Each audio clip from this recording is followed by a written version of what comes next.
మాటరాని మాయవా మాయజేయు మాటవా ముల్లు చాటు మల్లెవా మల్లె మాటు ముల్లువా వయ్యారివా కయ్యారివా సింగారివా సింగాణివా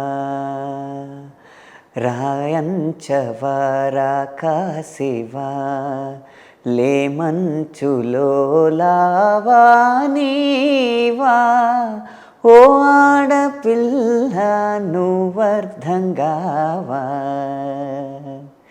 నా జీవితంతో ఆటాడుతావా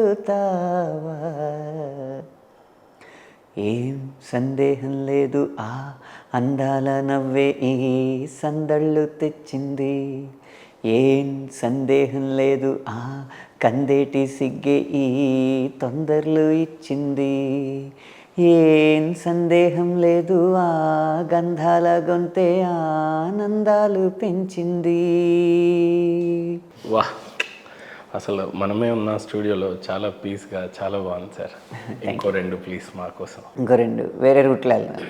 రబ్బరు గాజులు రబ్బరు గాజులు రబ్బరు గాజులు తెచ్చానే రిబ్బను పువ్వులు రిబ్బను పువ్వులు రిబ్బను పువ్వులు తెచ్చానే అమ్మని అబ్బని అత్తిలి పొమ్మని హత్తెరిని ఇద్దరికొచ్చానే నువ్వంటే పాడి పాడి నువ్వంటే పాడి పాడి నువ్వంటే పాడి పాడి చస్తానే నీ వెంటే పాడి పాడి వస్తానే హొయ్యరే హోయా ముద్దుల మావయ్య కొబ్బరికాయ కొట్టన బావయ్య హొయ్యరే హోయా ముద్దుల మావయ్య కొబ్బరికాయ కొట్టన బావయ్య కత్తులే దూసే కృష్ణదేవరాయ కళ్ళతో చేసే కృష్ణుడంటి మాయ మత్తుగా చూస్తే పోయినది సోయా మొత్తంగా నీకే నేను పడిపోయా కాళ్ళ గజ్జ కంకాలయ్యా ఏగు సుక్కయ్యలగాలయ్యా కాలు కలిపి స్టెప్ అబ్బాయా యా యా యా యా జై బాలయ్య యమ కిర్రెక్కు తాందేటో తస్సదియా యా యా యా యా జై బాలయ్య యహం గుర్రా లెక్కలేమో సయ్యా సయ్యా. Super sir. ఒక సాంగ్ మీరు డైరెక్టర్గా నరేట్ చేస్తున్నప్పుడే కాదు, రాస్తున్నప్పుడు నా కలం కూడా ఏడ్చింది అని చెప్పారు రీసెంట్గా బాలయ్య గారి మూవీలోనే. ఉయ్యాలో ఉయ్యాల సాంగ్. అవును ప్లీజ్.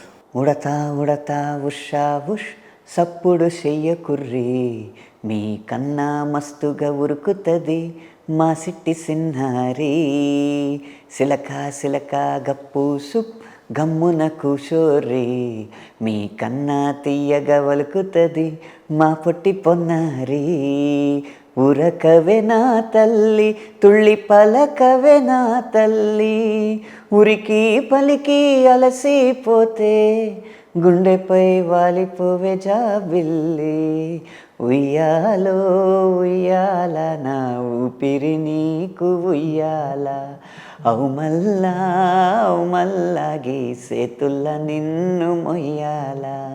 Super sir. యాక్చువల్లీ మొత్తం బీజిఎం బ్యాక్గ్రౌండ్ పాడుతున్నప్పుడు సినిమాని లాస్ట్ క్లైమాక్స్కి తీసుకొచ్చి ఆ ఎమోషన్స్ అదంతా కూడా చాలా బాగుంటాయి. బ్యాక్గ్రౌండ్ మ్యూజిక్లో కూడా ఈ పాటను బాగా పాడారు. Yes yes. ఈవెన్ గోదావరి నుండి మీరు వచ్చినా కూడా తెలంగాణ పిల్లడువా అని చెప్పి మిమ్మల్ని అడిగి చాలామంది అప్రిషియేట్ చేసిన సాంగ్ అది. తెలంగాణలో మీరు ఎవరు అని అడిగారు.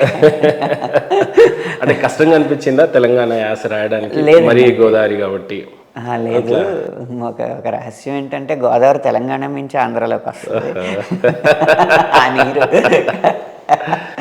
అలా అని కాదు కానీ ఇక్కడ 18 సంవత్సరాలుగా ఉన్నాను కదా ఫీల్డ్లో. చాలా అన్ని రకాల యాసలు పలికే వాళ్ళు వస్తూ ఉంటారు. ఇది రాజధాని నగరం కాబట్టి. శ్రీరామ్ ఏదైనా ఒక సాంగ్ని చాలా కష్టపడి రాసి దానికి పెద్ద పేరు రాగలేదు, లేదు ఒక సాంగ్ని చాలా ఈజీగా రాసేసాను కానీ చాలా పెద్ద పేరు వచ్చింది అని?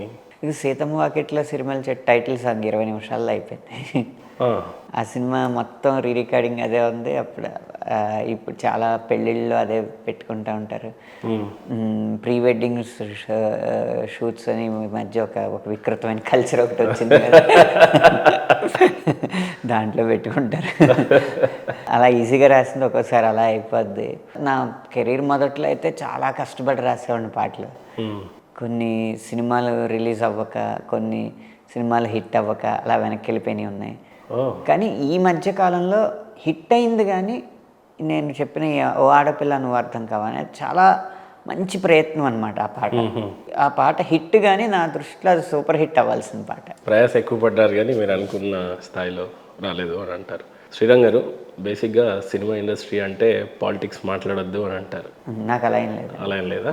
పవన్ కళ్యాణ్ గారు అయితే 2 దశాబ్దాలుగా ఒక సినిమా ఇండస్ట్రీని అయితే చాలా ఏళ్ళుగా వెళ్ళిన తర్వాత కూడా లాస్ట్ ఒక 10 ఇయర్స్ నుంచి చూస్తుంటే వైఫల్యం అంటే ఎంత ఘోర వైఫల్యం అంటే కనీసం 2 చోట్ల పోటీ చేస్తే ఒక్క చోటు కూడా గెలవని పరిస్థితి. అలాంటిది ఈరోజు ఆయన గెలవటం ఒకటి. రెండోది, సినిమా ఇండస్ట్రీలో పవన్ కళ్యాణ్ గారిని కలిశారా అని మిమ్మల్ని అన్నిసార్లు అడిగినప్పుడు టచ్లో ఉండమని చెప్పారు పవన్ కళ్యాణ్ గారు. దాని గురించి మాట్లాడబోయే ముందు ఆయన ఓటమి, ఆయన గెలుపు, ఈరోజు ఆయన అందుకున్న సత్కారాలు, ఆ పదవులు, వాటి గురించి మాట్లాడాలి అని అంటే ఏం చెప్తారు? నేను వీటన్నిటికంటే ఒక విభిన్నమైన విషయం చెప్తాను. నాకు రాజకీయాల ఆసక్తి ఉంది, కానీ నాకు ప్రాంతీయ పార్టీలు అంటే ఆసక్తి లేదు. నా నమ్మకం భారతదేశానికి ఒక గొప్ప జాతీయ భావాలున్న జాతీయ పార్టీయే మేలు చేస్తుంది తప్పితే ప్రాంతీయ పార్టీల వల్ల దూర గమనంలో అంత మేలు జరగదని నా అభిప్రాయం. అందుకని వైసీపీ అయినా, టీడీపీ అయినా, జేఎస్పీ అయినా, టీఆర్ఎస్ అయినా, ఏదైనా కూడా ఈ ప్రాంతీయ పార్టీల మీద నాకు పూర్తి అభిప్రాయం లేదు. ఒక తరం బాగున్నా కూడా ఒక తరం దాటేటప్పటికీ ప్రాంతీయ పార్టీల్లో కూడా నెపోటిజం అనేది వచ్చేస్తూ ఉంటుంది. లేదా ప్రాంతీయ ప్రయోజనాల దృష్ట్యా జాతీయ ప్రయోజనాలను పణంగా పెట్టే విప్లవాలు కూడా లేవదీస్తూ ఉంటారు. అది భాషాపరంగానో ప్రాంతీయ పరంగానో ఏదో ఒకటి సెంటిమెంట్ అనేది లేకపోతే ఓట్లు రాలవన్నప్పుడు అది కూడా జరుగుతూ ఉంటుంది. అందుకని పవన్ కళ్యాణ్ గారు పెట్టినా కూడా, ఎన్టీ రామారావు గారు పెట్టినా కూడా నాకు ప్రాంతీయ పార్టీల మీద అంతగా ఆసక్తి, గౌరవం అంతగా లేవు. బాబోయ్, సూపర్ స్టేట్మెంట్ చేశారు. నాకు జాతీయ పార్టీలు అంటేనే ఆసక్తి. అందులోనూ ఉన్న జాతీయ పార్టీలో కాంగ్రెస్ పార్టీ విధానాలు నాకు 1947 నుంచి కూడా అనుసరించిన అన్ని విధానాలు నచ్చలేదు. నెహ్రూ గొప్ప పనులు చేయలేదా అంటే చేశారు. కొన్ని బహుళార్థ సాధక ప్రాజెక్టులు కట్టించడం కావచ్చు, ఐఐటి, ఐఐఎం లాంటివి స్థాపించడం కావచ్చు, కొన్ని విధానాలు చేసిన ఆయన మొదట్లో తీసుకున్న కొన్ని నిర్ణయాల వల్ల ఇప్పటికే దేశం మండుతోంది.